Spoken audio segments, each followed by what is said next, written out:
قیامت کے دن ان کو خدا کے عذاب سے نہیں بچائے گا. ہمارا وہ شخص جو گالی سے بات شروع کر کے گالی پہ ختم کرتا ہے, خدا کی قسم ان سے اچھا ہے. وہ دنیا میں وہ ظلم اور بربریت نہیں کرتا جو یہ لوگ کر رہے ہیں. بہت آج نا ایٹیٹیوڈ, ان کے اخلاق, ان کی سڑکیں, ان کے روڈ. او بھائی دنیا کا خون چوس رہے ہیں یہ. اس اخلاق کا کیا کر رہے ہیں آپ نے؟ عراق میں جو بھوک سے بچوں کو مارا ہے وہ کس نے مارا ہے؟ مسلمانوں نے مارا ہے یا ان 27 اتحادیوں نے مارا ہے؟ وہ عراق اب تک اپنے پاؤں پہ کھڑا نہیں ہو پایا ہے.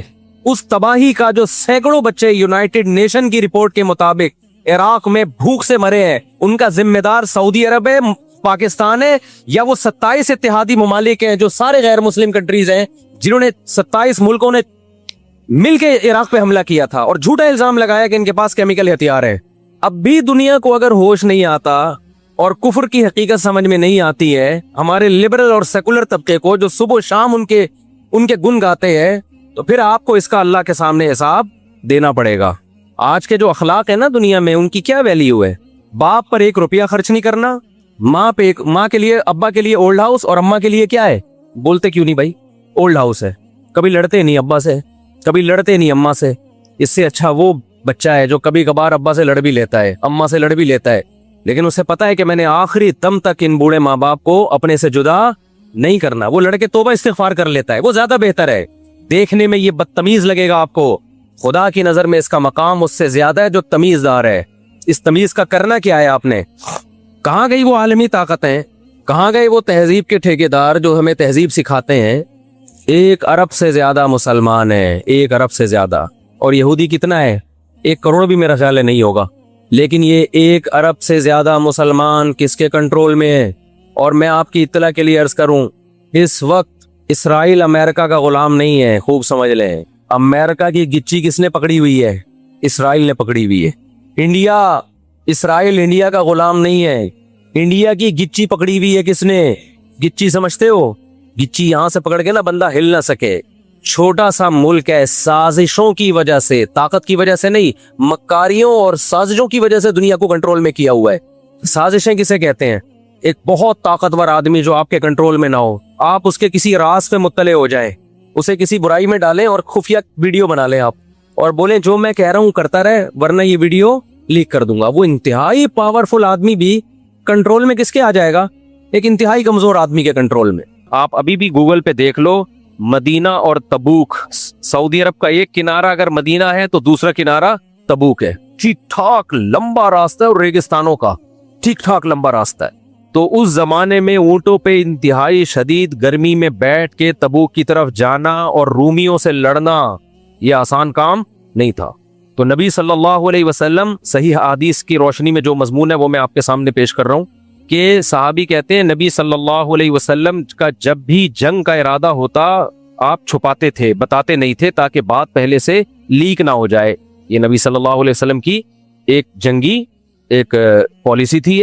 میں بار بار ایسی احادیثوں پہ کیا کہتا ہوں, مسلمان آج دیسی بہت ہو گیا ہے. مسلمان کیا ہو گیا ہے؟ دیسی. کوئی پالیسی نہیں ہے, کوئی پلاننگ نہیں ہے, الٹے کام کر کے بولے گا کہ اللہ بچائے گا. تو ہمارے نبی صلی اللہ علیہ وسلم کی پلاننگ ہوتی تھی, اس میں کہ یہ بھی بھائی جنگ کا ارادہ تو ایک دم سے اس کو لیک نہیں کرو, دشمن تک بات پھیل جائے گی. تو یہاں آپ نے پہلے بتا دیا کہ بھائی ہمارا جنگ کا ارادہ ہے. تبوک میں اطلاع ملی ہے کہ رومی آ رہے ہیں اور آ رہے تھے لڑنے کے لیے, تو آپ نے فرمایا ہمیں وہاں جا کے ان کو روکنا پڑے گا. تو اب چونکہ یہ آسان لڑائی نہیں تھی, تو اگر آپ اس کو چھپاتے تو صحابہ تیاری نہیں کر پاتے, تو اس لیے آپ صلی اللہ علیہ وسلم نے پہلے سب کو بتا دیا بھائی تبوک جانا ہے. اب مکہ فتح ہوا ہے, تھکے ہارے بیٹھے ہوئے ہیں کہ بھائی اب مکہ فتح ہو گیا, چلو ساری زندگی جو ہم نے مشکلات اٹھائی ہیں اب اس کا پھل کھانے کا وقت آیا ہے, تو اب بھی نہیں آرام سے بیٹھنے دیا جا رہا. صحیح ہے نا؟ اب تو بھائی بڑی طاقتوں سے لڑائی. ابھی تو مشرکین مکہ سے فارغ ہوئے ہیں, عرب قبائل سے فارغ ہوئے ہیں, ابھی تو دنیا پڑی ہوئی ہے. اسی سے پتہ چلتا ہے ہمارے نبی ساری دنیا کے سارے انسانوں کے لیے آئے ہیں. ابھی تو دنیا پڑی ہوئی ہے بھائی, ابھی تو لڑائیوں کا وہ سلسلہ شروع ہوگا. محمد بن قاسم جائے گا سندھ فتح کرنے کے لیے تھوڑے دنوں میں, اور اٹلی تک ہماری فوجیں داخل ہو جائیں گی. آپ کو پتہ ہے یورپ تابعین کے دور میں فتح ہو چکا تھا. افریقہ میں جہاں بھی جاؤ اسلام, میں تو جنگلوں میں افریقہ کے گیا ہوں, وہاں بھی مسجدیں ہیں. یہ کب آیا اسلام؟ یہ صحابہ کے دور میں آ چکا تھا. ایسے پھیلے ہیں بھائی. تو تبوک میں آپ صلی اللہ علیہ وسلم نے حکم دیا جانا ہے بھائی. اب منافقین پر یہ اتنا شاق گزرا ہے، انہوں نے بولا لو بھائی، کیونکہ یہ وہ ٹائم تھا جب عربوں کی تو زیادہ تر کاشت تھی، کھجور تھی، اب کھجوروں کے پکنے کا ٹائم شروع ہوا تھا۔ لو بھائی، جب پھل کھانے کا وقت شروع ہوا ہے تو اب چلو کہاں؟ جہاد کے لیے، اور ایک طاقتور قوم سے، اور وہ بھی اتنا دور گرمیوں میں۔ تو منافقین یہاں کلابازیاں کھانے لگے، لیکن بعض مخلص صحابہ بھی پیچھے رہ گئے، جن میں کعب ابن مالک تھے، ہلال ابن امیہ تھے، اور مرارہ ابن ربیع رضی اللہ عنہم۔ یہ تین مخلص صحابی تھے جو ہر جنگ میں شریک تھے نبی کے ساتھ۔ کعب ابن مالک بھی تھے جو ہر جنگ میں شرکت ہے، صرف بدر میں اس لیے شریک نہیں ہوا تھا کہ وہ تو نبی کا لڑائی کا ارادہ ہی نہیں تھا، ہمیں کیا پتا تھا کہ جنگ ہو جائے گی۔ اس دفعہ کہتے ہیں کہ میں جب اتنے باغات اور اتنا سب کچھ دیکھتا تھا تو میرا دل اس کی طرف مائل ہو گیا، اور میں سوچتا ہی رہ گیا کہ کل جاؤں گا، پرسوں جاؤں گا، ترسوں جاؤں گا، میرے پاس تو مضبوط سواری ہے، تیز رفتار گھوڑا ہے، میں بعد میں پہنچ جاؤں گا۔ کہتے ہیں یہ سوچتا رہ گیا اور بالآخر نہیں گیا۔ تو نبی صلی اللہ علیہ وسلم جب تبوک میں پہنچے، لڑائی تو ہوئی نہیں، وہ بھاگ گئے تھے، تو آپ صلی اللہ علیہ وسلم جب واپس آئے نا لمبا سفر کر کے، تو مسجد نبی میں آپ صلی اللہ علیہ وسلم کی عادت تھی بیٹھنے کی، سفر سے واپس آ کے 2 رکعت پڑھتے اور بیٹھتے، ملاقاتیں کرتے۔ تو وفود کے وفود آنا شروع ہوئے، منافقین آتے اور قسمیں اٹھا اٹھا کے جھوٹ بولتے۔ تو 3 مخلص صحابی، حضرت کعب ابن مالک، ہلال ابن امیہ اور مرارہ ابن ربیع۔ اچھا، منافق میں جھوٹ سے وہ بات ادھر چلی گئی نا، وہ منافقین آ کے قسمیں اٹھا اٹھا کے جھوٹ بولنے لگے کہ اللہ کی قسم ہمیں عذر تھا، ہمارے یہ مسئلے تھے، ہمارے یہ مسئلے تھے۔ نبی صلی اللہ علیہ وسلم ان کے ظاہری الفاظ کو قبول کرتے، وَوَكَّلَ سَرَائِرَهُمْ إِلَى اللَّهِ، اور ان کے باطن کو کس پہ چھوڑ دیتے؟ اللہ۔ جب کعب ابن مالک آئے نا تو نبی نے ان سے پوچھا أَلَمْ تَكُنْ قَدِ ابْتَعْتَ ظَهْرَكَ، اے کعب کیا تم نے سواری نہیں خریدی تھی؟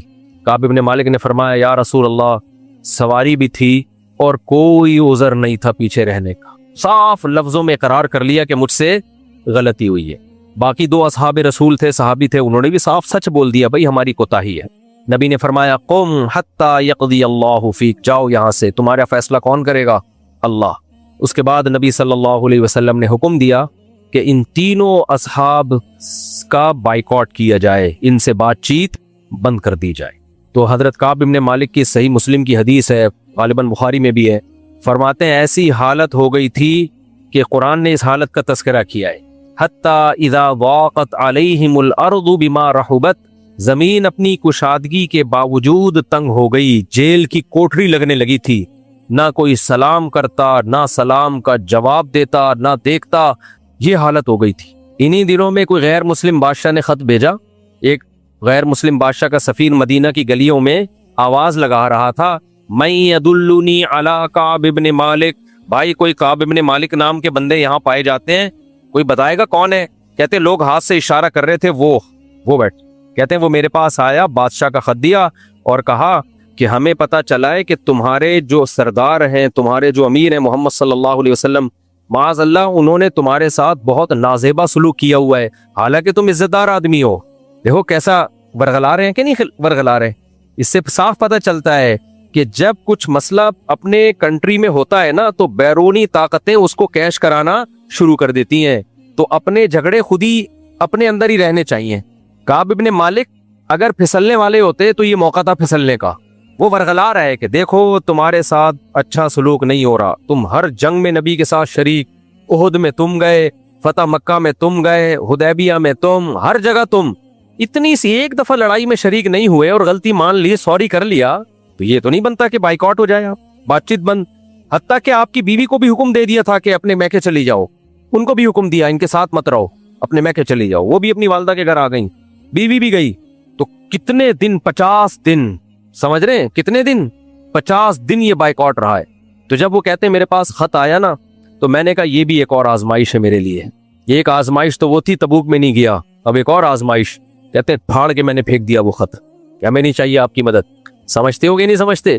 تو حضرت کعب ابن مالک رضی اللہ تعالیٰ عنہ اس طرح وہ باقی بھی، تو اب جو باقی 2 صحابی تھے ان کی ایج بھی تھوڑی زیادہ تھی، بوڑھے تھے وہ، تو ان کی بیویوں نے اجازت لے لی کہ ہم اپنے بوڑھے شوہر کو چھوڑ کے جائیں گے، یہ اکیلے ہیں، ان کی خدمت کرنے والا کوئی بھی نہیں ہے۔ تو نبی نے اجازت دے دی کہ ٹھیک ہے تم ان کی خدمت کے لیے رہ سکتی ہو، لیکن شوہر اور میاں بیوی والا ریلیشن قائم کرنے کی اجازت نہیں ہے.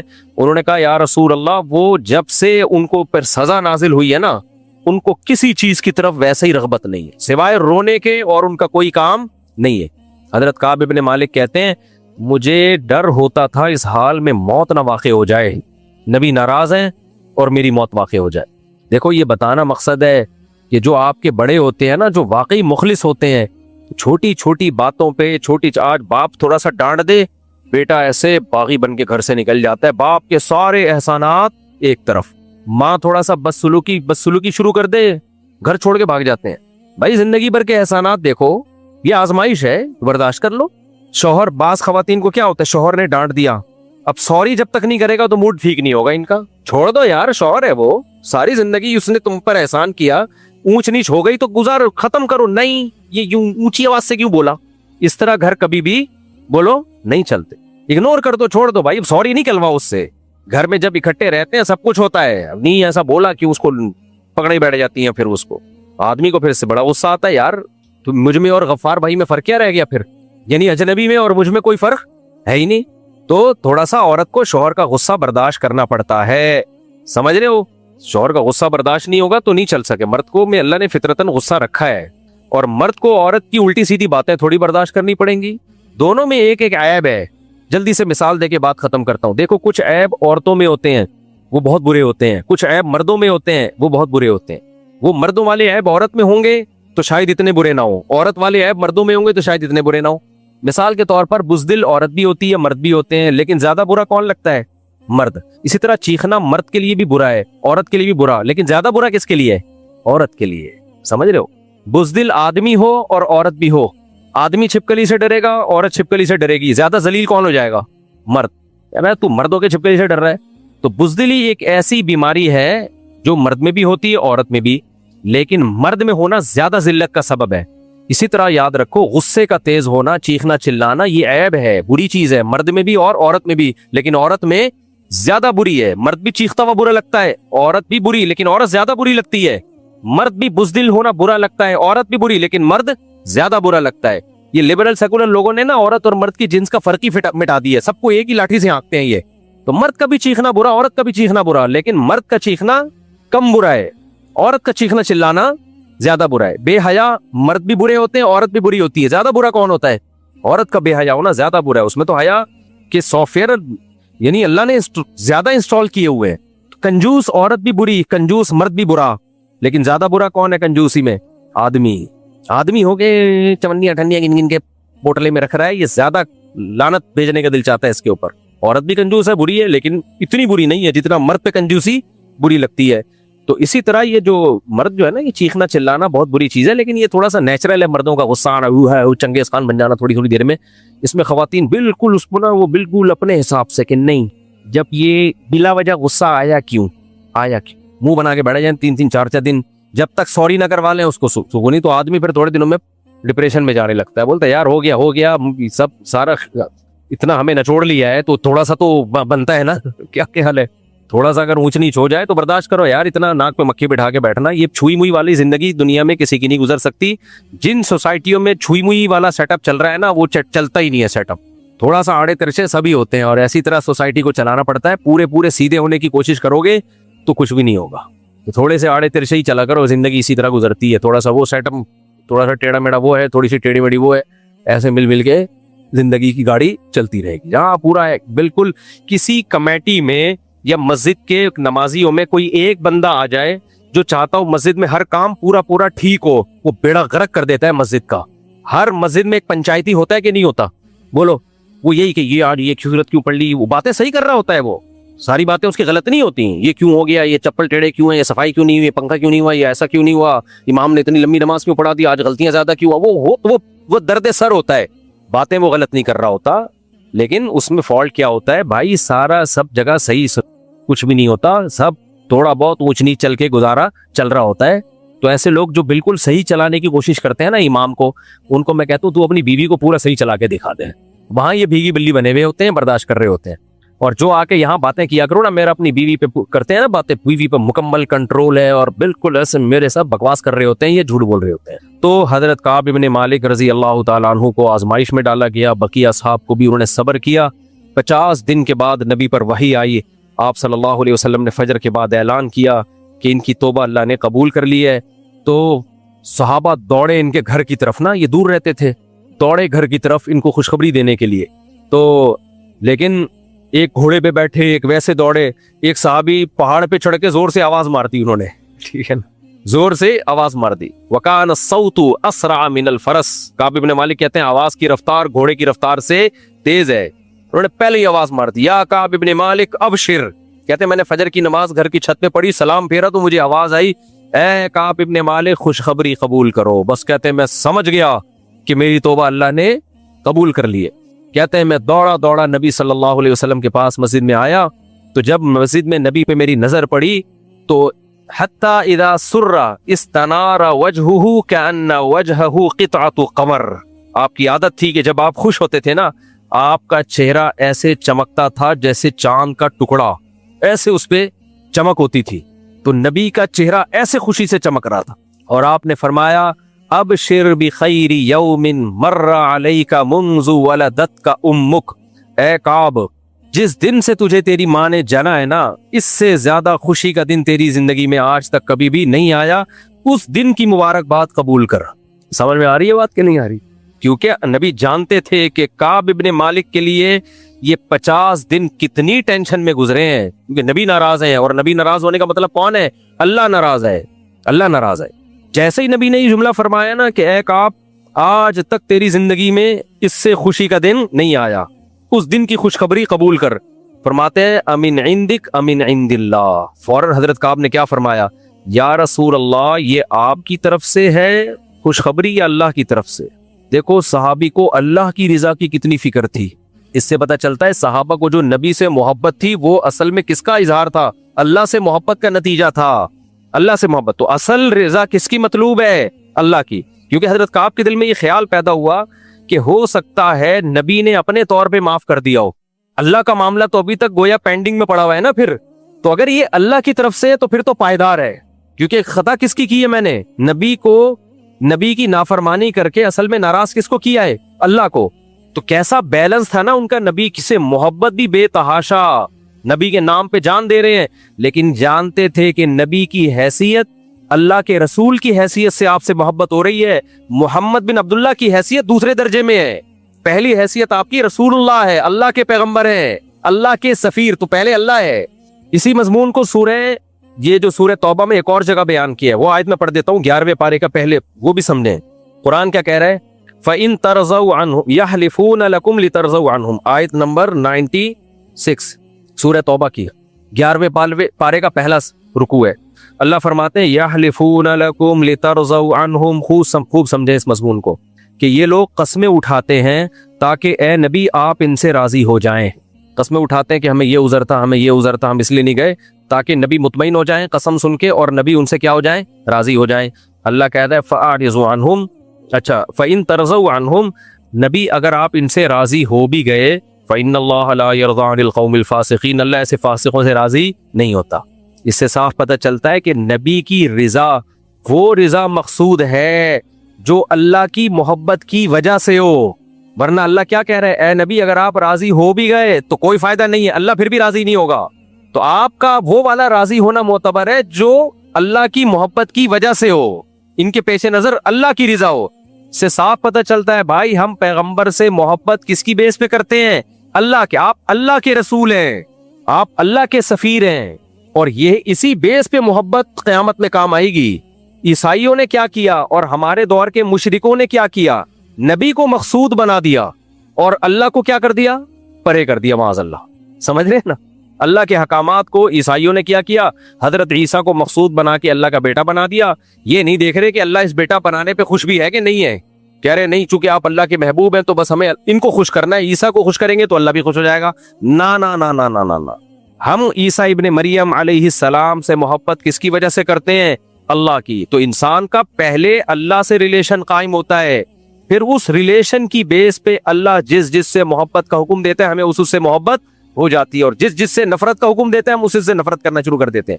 اب دیکھو یہ آیت میں دوبارہ پڑھ لیتا ہوں. اللہ فرماتے ہیں یہ قسم اٹھائیں گے لترضوا عنہم, تاکہ اے نبی آپ ان سے راضی ہو جائیں, لیکن آپ ان سے راضی ہو بھی گئے تو اللہ راضی نہیں ہوگا. تو اسی وجہ سے حضرت کعب ابن مالک نے سوچا کہ نبی تو مجھ سے راضی ہو گئے ہیں, کچھ خبریاں سنا رہے ہیں, تو پتہ نہیں یہ نبی نے خود معاف کیا ہے یا اللہ کی طرف سے. اگر اللہ کی طرف سے تو پھر تو ٹھیک ہے, پھر یہ پائیدار معافی ہے, اور اگر نبی کی طرف سے تو ایک مسئلہ تو حل ہو گیا, لیکن دوسرا اس سے بڑا مسئلہ ابھی تک پڑا ہوا ہے. تو اس لیے میں اتنا ہی زیادہ خوش نہیں ہوں گا پھر.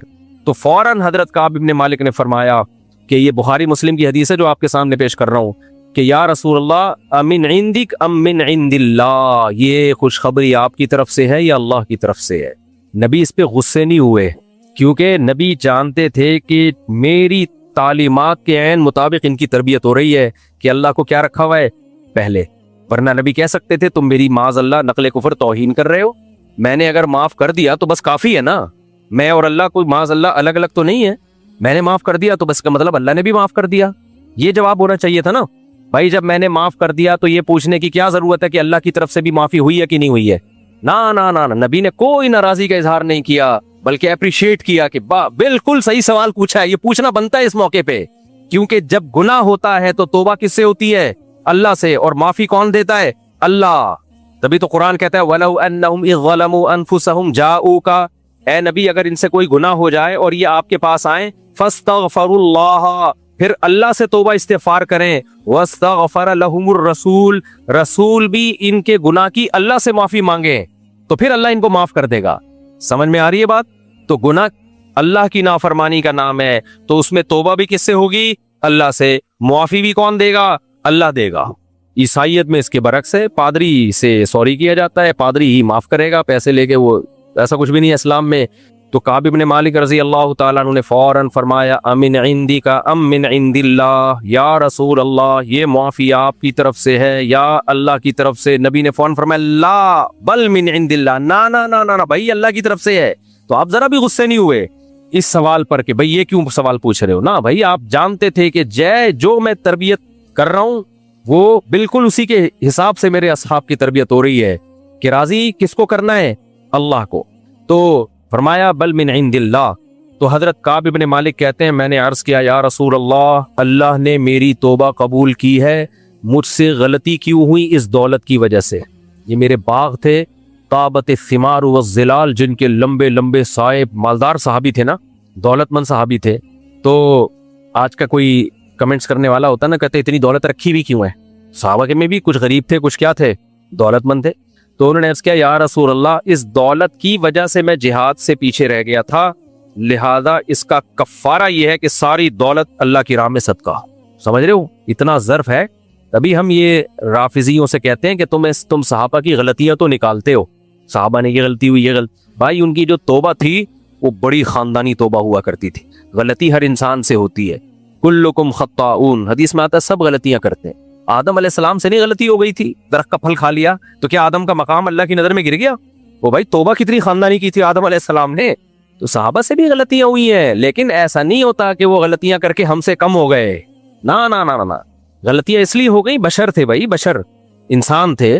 تو جب بھی کوئی سوسائٹی میں ہم رہتے ہیں سب کچھ چل رہا ہوتا ہے. ابھی میں نے بات کیا نا, گھر میں بالکل سیدھا چلانے کی کوشش کریں گے گھر ٹوٹ جائے گا.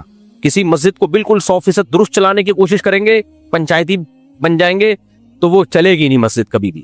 تو اسی طرح کوئی اسٹیٹ بھی چلتی ہے, ریاست بھی چلتی ہے, قومیں بھی ایسے ہی چلتی ہیں. تو صحابہ بھی ایسے ہی چلے بھائی, کسی سے غلطی ہو گئی پھر وہ معذرت کر لیں گے, کچھ سے غلطی سے بچے رہیں گے, نہیں کریں گے غلطی. یہ سب سوسائٹی کا حصہ ہوتی ہیں چیزیں. پھر اس میں سیاسی اختلافات بھی جو صحابہ کے ہوئے وہ بھی نیچرل ہے. جب سیاست ہوتی ہے تو سیاسی اختلافات بھی کیا ہوتے ہیں بھائی, وہ انسان تھے وہ. لیکن ان سیاسی اختلافات کے باوجود بھی اسلام کا ڈنکا پوری دنیا میں انہوں نے بجا دیا تھا, پوری دنیا میں اسلام پھیلا دیا تھا. تو کیا تو حضرت کعب ابن مالک نے فرمایا سار ان خلیع من مالی صدقۃ الی اللہ ورسول, یا رسول اللہ اپنے مال سے دستبردار ہوتا ہوں, یہ اللہ اس کی رسول کی طرف صدقہ. سے پتہ چلتا ہے ہم سے کبھی گناہ ہونا تو توبہ بھی کریں, اس کی تلافی میں کچھ صدقہ بھی کریں. ایک لڑکے نے مجھے کہا مجھے ہینڈ پریکٹس کی عادت پڑی ہوئی ہے, 100 دفعہ توبہ کرتا ہوں پھر توبہ ٹوٹ جاتی. میں نے کہا جب توبہ کرنا کچھ صدقہ بھی کیا کر تو. یہ فری پھوکٹ کا جو جب یہ مہنگا ہو جائے گا پھر صحیح ہے نا, یہ کام کا تجھے پتہ چلے گا کہ اس کے مجھے پیسے دینے پڑتے ہیں, تو آہستہ آہستہ سزا جب ملتی ہے تو وہ گناہ آہستہ آہستہ کم ہونا شروع ہوتا ہے. تو فحش فلموں کی عادت پڑ گئی بھائی, کچھ صدقہ کرو, توبہ بھی کرو اور اپنے آپ کو کچھ سزا بھی دو. تو حضرت کعب بن مالک کہتے ہیں میں نے سارا مال صدقہ. آج کل کیا ہوتا ہے, آج کل کے جو جاہل پیر ہوتے ہیں, کوئی مرید آ کے کہے پھونکو والی سرکار سے یہ سارا آپ کو دیا, وہ فوراً لے کے بھاگ جائے گا. کیا خیال ہے, ایسا ہی ہوتا ہے کہ نہیں ہوتا؟ جو جاہل پیر ہیں وہ کیا کرتے ہیں, ٹھیک ہے دے دو. سید الانبیاء صلی اللہ علیہ وسلم امت کے خیر خواہ تھے. آپ نے جب دیکھا کہ جب ان